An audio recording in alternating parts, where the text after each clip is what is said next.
Welcome. Thanks for joining this program. I've got the pleasure of having Dr. Paul Craig Roberts as my companion today and for discussion. Welcome, Dr. Roberts. Thank you, Finian. Thank you. Paul Craig Roberts served as the Assistant of Secretary at the Treasury Department during the 1980s in the Ronald Reagan administration. He was awarded for his senior policy making by the president himself. He also, in his illustrious career, worked as a senior academic in various prominent American universities, teaching economics. He's written several quite detailed academic theory books, economic theory books. He's written, well, he was an associate editor of the Wall Street Journal and wrote a column there. And during the 1980s, I mean, he served as a senior government official during very historic times of signing arms control treaties during the height of the Cold War. And since the Cold War, the so-called end of the Cold War, Dr. Roberts has worked as an independent writer and analyst, is garnered worldwide reputation for his independent writing on the post-Cold War period. So he combines the era of the Cold War and the post-Cold War, which I think is something that we can all benefit from his experience and insights. And without further ado, I'll just say hello to Dr. Roberts again. Hello, Finian. Dr. Roberts, you wrote recently on your website, and we'll put a link to that in the when we put this up on YouTube. You wrote up that Russian President Vladimir Putin, his inability to act or to prosecute this conflict in Ukraine has run the danger of the conflict spinning out of control. Now, we've come up to 2 years since the Russian president launched his special military operation in Ukraine. The West, of course, would refer to that as an invasion and an aggression. The Russians would say, no, we have been responding to long-term provocations and aggression by NATO. Anyway, we've come to that 2-year mark. Now, could you just explain, Dr. Roberts, what you mean by Putin's inability is exacerbating the conflict or making it spin out of control? Yes, certainly. Actually, it was Putin's inability to act that caused the conflict in the first place. And so if we go back to the starting, which was some years prior to the coup that's called the Maiden Revolution, and that was in 2014. But for several years previous to that, the United States government had been very active, pouring billions of dollars into Ukraine, creating support groups for the coup. It seems implausible that Russian intelligence didn't know that. And so there should have been a lot of warning that something was brewing there. And yet it looks like the coup caught the Kremlin off guard. Putin was actually at the Sochi Olympics. And no one was paying any attention to the backyard, despite there must have been years of evidence that something was being prepared. And instead of quickly sending in forces to stop the coup, it did nothing. And then the first thing the coup did, once it was in place, it started attacking the Russian areas of Ukraine, Donbass, which had been formerly part of Russia herself, but had been stuck into Ukraine by Soviet rulers for political or administrative reasons.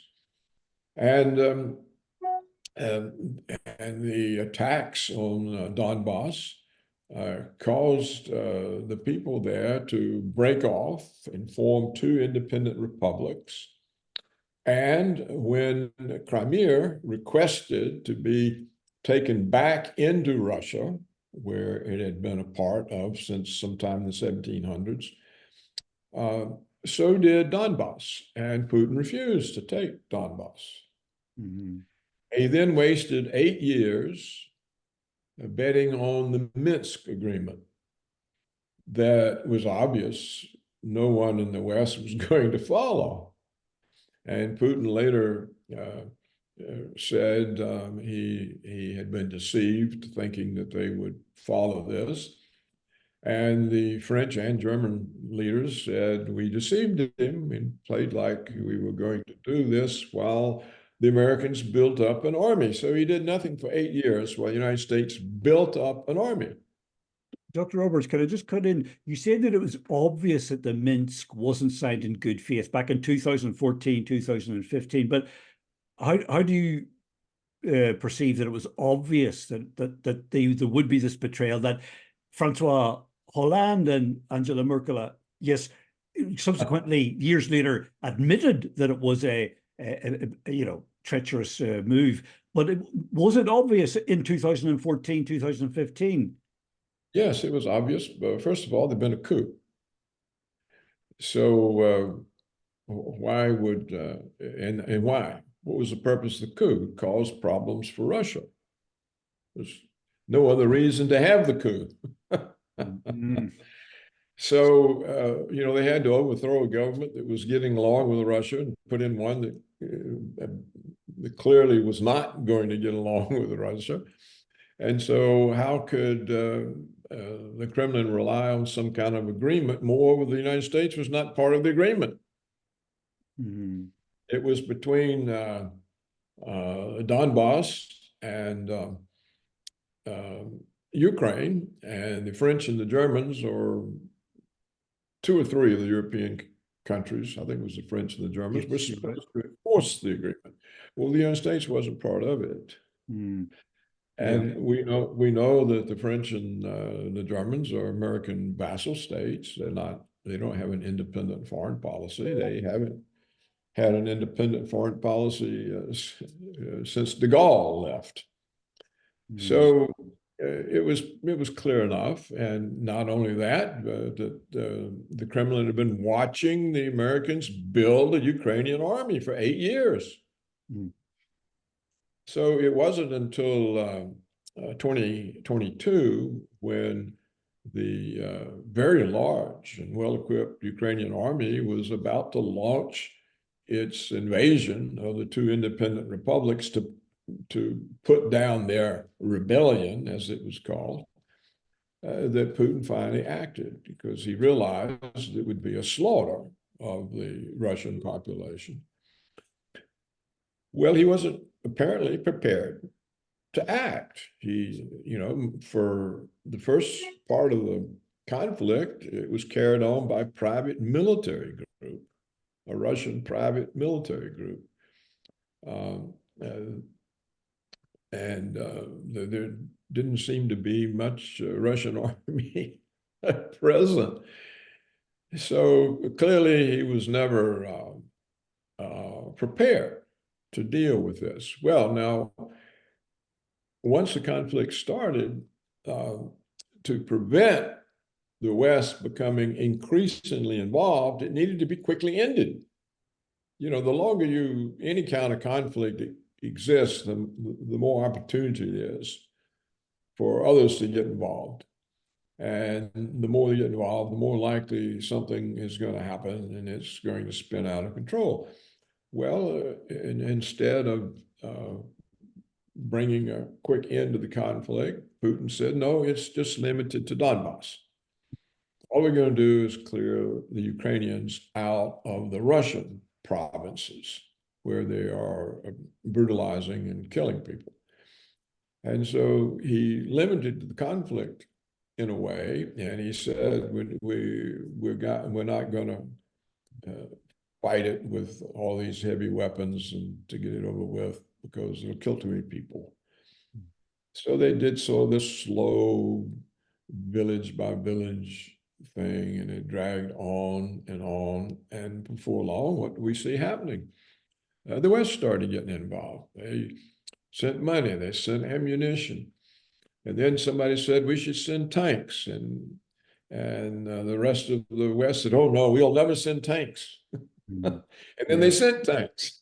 I know, the French President Emmanuel Macron, this week caused a stir by, seeming to have proposed of NATO troops going in. I mean, there's already NATO mercenaries reportedly in, Ukraine, but he's talking about now sending uniformed, NATO troops in. So I hear what you're saying. It's escalated from the Germans, hemming and hawing about sending helmets and sleeping bags 2 years ago to now sending F-16s, Abrams tanks, long-range missiles, and troops. So that would corroborate what you're saying very much, so that this is spinning out of control. But you're attributing that dynamic, that very dangerous dynamic, to Moscow's inability or inertia to bring this conflict to a definitive, dramatic, quick close. Right. See, the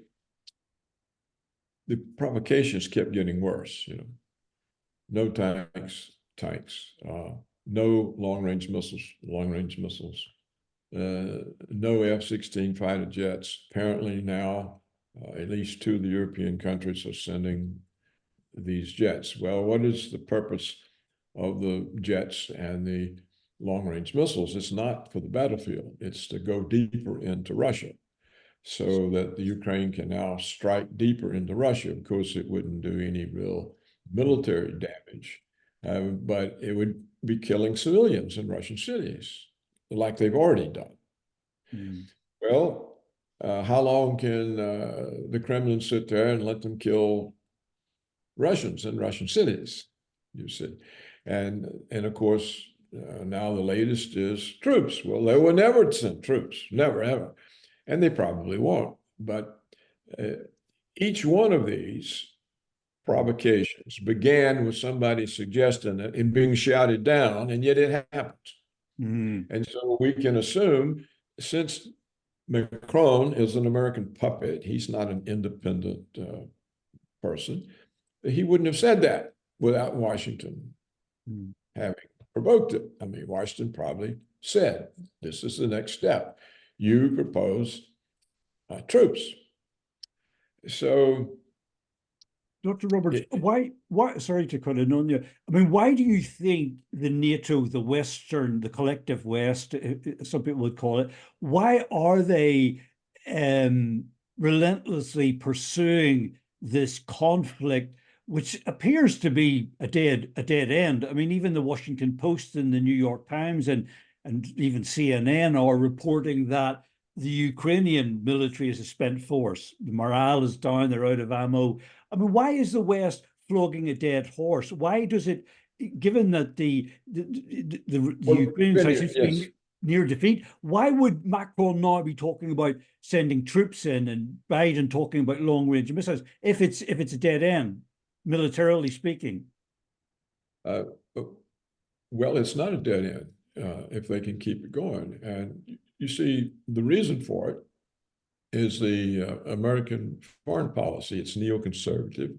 And the neoconservative foreign policy is to establish American hegemony. And their basic doctrine that they formed when the Soviet Union collapsed was that the principal goal of American foreign policy is to prevent the rise of any power that could serve as a constraint on American unilateralism. Well, clearly Russia is a constraint. China is a constraint in its region of the world, so is Iran. And so these are the 3 enemies because they are constraining American unilateralism. And so the neoconservatives have total control over American foreign policy. There are no other voices that I know of. At least you don't see them. And so they're keeping it going, hoping something else happens, that all of NATO gets involved. just like they hope that the conflict between Israel and Hamas will lead into an attack on Iran. So for them, they're not quite sure what can develop out of this, but it's an opportunity. They don't want it to die or go away. They're not going to walk away from it. So that's the main sources. Now, there are other reasons. And of course, the military security complex in the United States needs an enemy. It has to have enemies to justify the enormous budgets and power. It has enormous power over the country and over the people. And budgets are just unbelievable. So if there's no enemies, I mean, how do you justify all that? So those are the reasons. Gotcha. And Dr. Roberts, why do you think, I'm going to ask you two questions when I keep them in my mind. First of all, why do you think President Putin of Russia and the Kremlin, why do you think they are sort of, in your view, paralyzed by inertia, or this inability, or how would you say, this reluctance to finish the job, so to speak? And then secondly, what would you have? What do you think they should have? What course should they have taken? What sort of action should they have taken to be, to finish it quickly? So two parts there. Well, there are two things that have restrained the Kremlin. One is American propaganda. The charge is that Putin wants to reconstruct the Soviet empire, and that this is an invasion of Ukraine, and it's the first step. There'll soon be an invasion of Europe. And we now have all the European leaders talking about we have to get ready to fight Russia in a few years because they're going to invade Europe. Well, it's nonsense. But if Putin thinks, oh, they see me as an aggressor, I mustn't confirm that expectation. Okay. Second, I think that the Kremlin expected that there was some kind of goodwill in the West, and that with communism gone, the Soviet Union gone, we could all somehow work together, be part of the same unity and so on, and Putin had inquired about could Russia join NATO, and so there's a group in Russia called the Atlanticist integrationists, and these are Russians, intellectuals affected by years of American propaganda, Voice of America, Radio Free Europe, creating the impression that people of the government of the United States was very friendly, very much oriented toward peace and good relations, and the intellectual class in Russia fell for this, and they have been a constraint on Putin. You mustn't disturb our ability to get along with them. It's just some kind of misunderstanding. We can work it out. And I think this is another reason Putin couldn't act. He needed to work out. And they held on to this far beyond when it was plausible. They should have learned long ago when they're calling him the new Hitler and all this. There wasn't any goodwill toward Russia, and it was perfectly clear by January in 2022 when the Russians made a huge effort for unity and got the cold shoulder. So you think, Dr. Roberts, President Putin is maybe perhaps too much of a gentleman, as opposed to the villain that he's made out, that he's maybe a little bit too deferential, too polite, too respectful of the West, instead of seeing it as a more direct antagonist, enemy. Yeah, it took him too long to understand the intention in Washington is to get rid of Russia, not to make agreements with it. It took him too long to learn that. And he seems to. sorry to cut in, but he does seem to be saying that, well, not just recently, that and the foreign minister Sergei Lavrov, that the West is intent on smashing Russia, subjugating it, balkanizing it, stealing its resources. They seem to be quite well aware of the nefarious. Yeah, now, but they should have been aware 20 years ago. Yeah.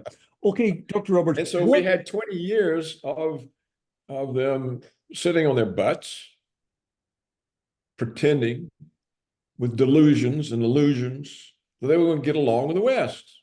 Okay. And there was no sign to support those illusions and delusions. No sign. Dr. So Roberts, what should they have done? You asked yes. me what they should have done. Well, if you're going to go into Ukraine in order to protect the Russian populations there, you want to do it in a very convincing way. It ends immediately. That way, there's no time for the West to get involved. And so it can't spin out of control. Second, it shows all of Europe, hey, those guys are serious. We better stop provoking the bear. It could happen to us. But when you sit there year after year, absorbing provocations, talking about red lines you never enforce. You know, they originally said you send weapons, you're in the conflict, you could be targeted, but they didn't. So you, by your lack of decisive action, they convinced Washington that they would never do anything.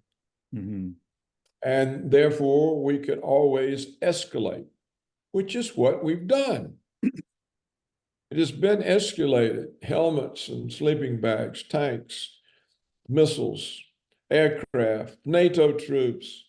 What's next? So sooner or later, the provocations get so serious that they have to act. And that's when it spins out of control. So the conflict should have been a very quick thing. They should have knocked out Kiev, hung Zelensky, established the government, and gone home. It should have been over in 2 weeks. What did you say about they should have done with Zelensky? They should have he should have been hanged. He's a war criminal. Yeah. They hung the Germans.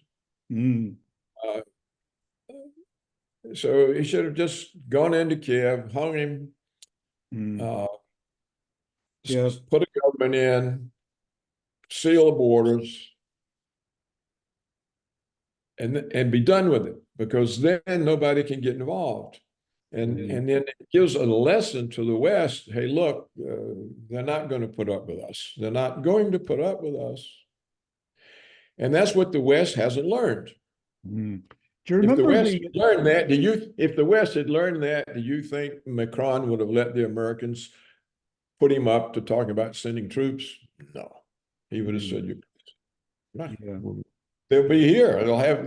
They'll be in Paris and I'll be hung. Yeah. And instead, everyone gets the impression that you can run over Putin.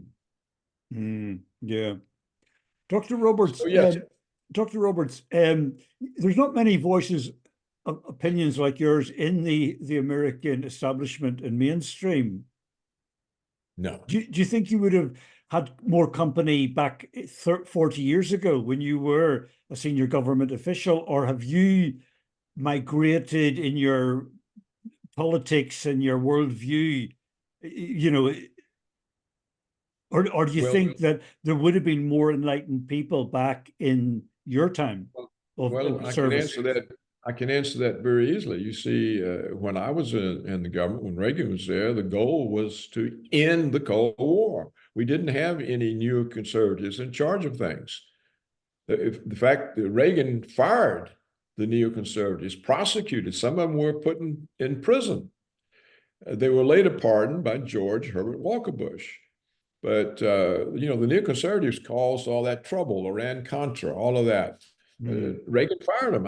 He fired assistant secretaries of state, of the Pentagon. I mean, he cleaned the government out, and they were prosecuted, and some of them were imprisoned. And actually, they were going to go after the Secretary of Defense. So it was different. We were trying to end the Cold War, not establish American hegemony. Mm-hmm.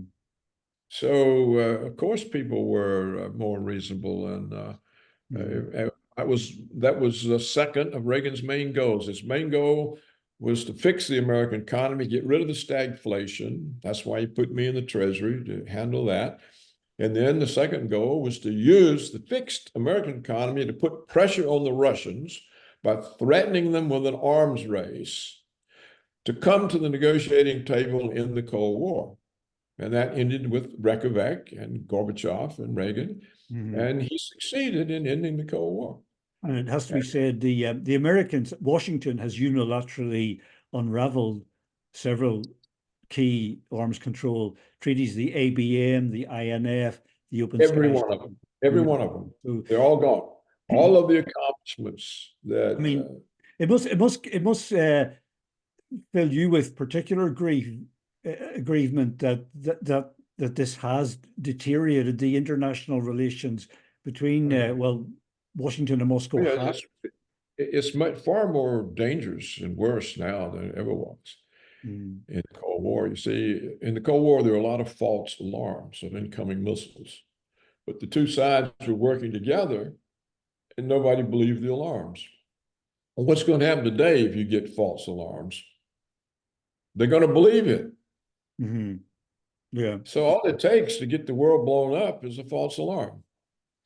That could not happen during the Cold War because the two sides were always working and learning to trust one another, and all of the false alarms never led to somebody actually believing and pushing a button.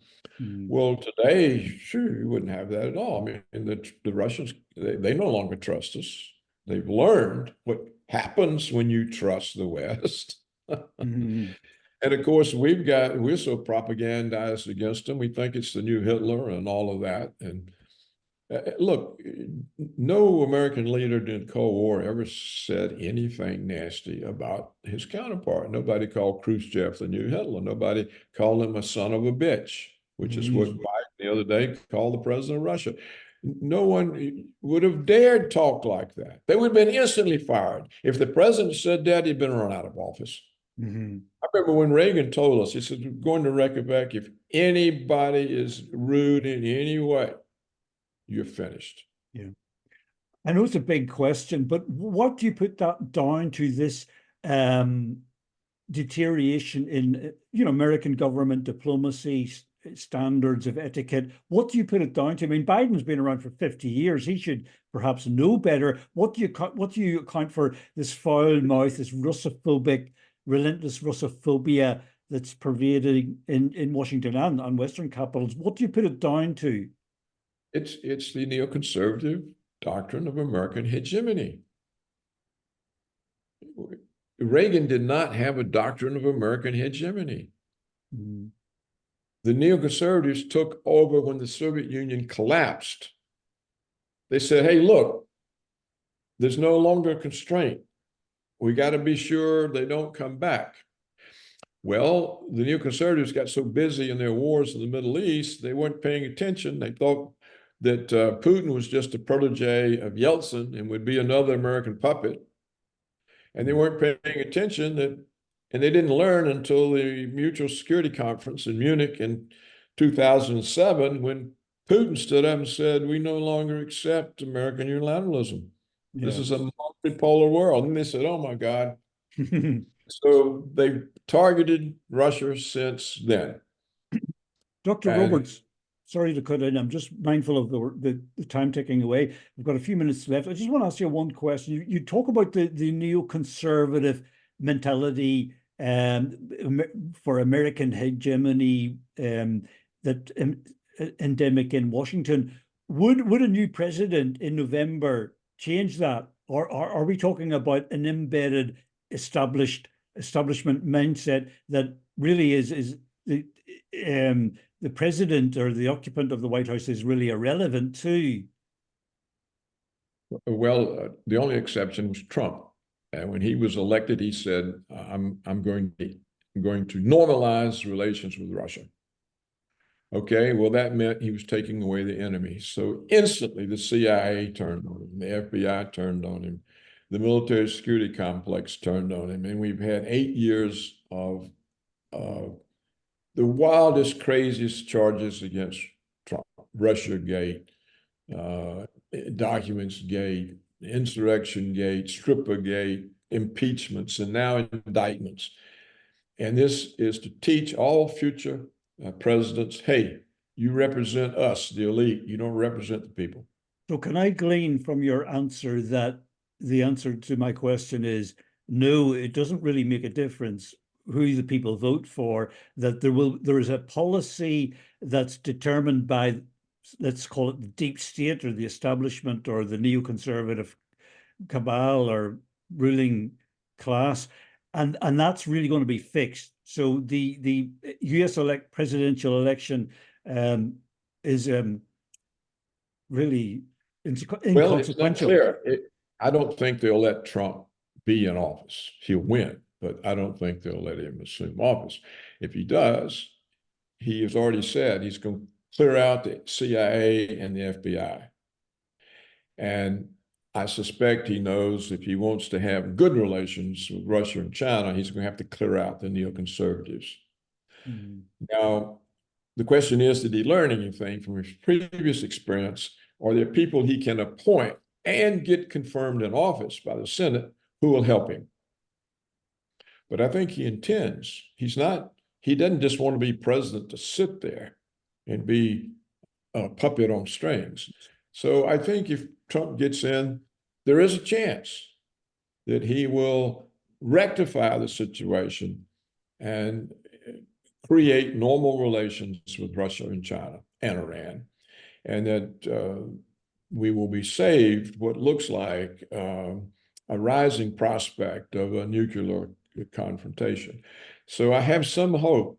And this is the only reason I'm for Trump. There are a lot of other reasons I'm not for him, but this is the most important thing if he can stop the conflict that's brewing between 3 nuclear powers, because that means the end of life.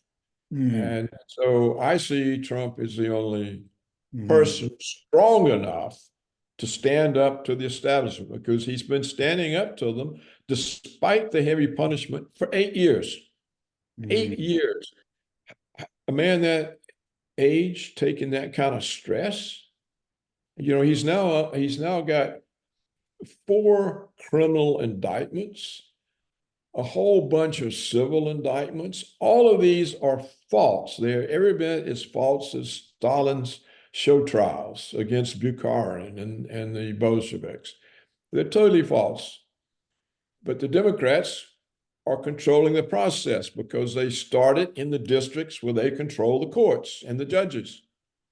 And so you can't do really anything about it. It just has to play out.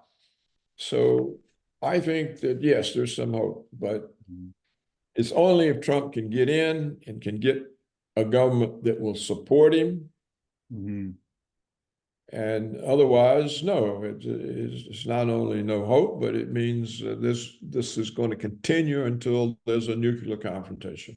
Yeah. Because I can't see at this stage Putin fooling himself anymore about getting along with the West. I mean, he can't possibly still think that unless the leadership in the West fundamentally changes. And Trump is the only one on the scene that talks that way, that shows any inclination that way. Dr. Roberts, we've run out of time, unfortunately. I'd love to talk with you more. I'm sure people would love to hear more from you too. Dr. Paul Craig Roberts, thank you so much for your in-depth knowledge and experience and insights. Thank you so much. Thank you for sharing your audience, Finian. It's a delight to speak with you. Thanks, Craig. Bye-bye.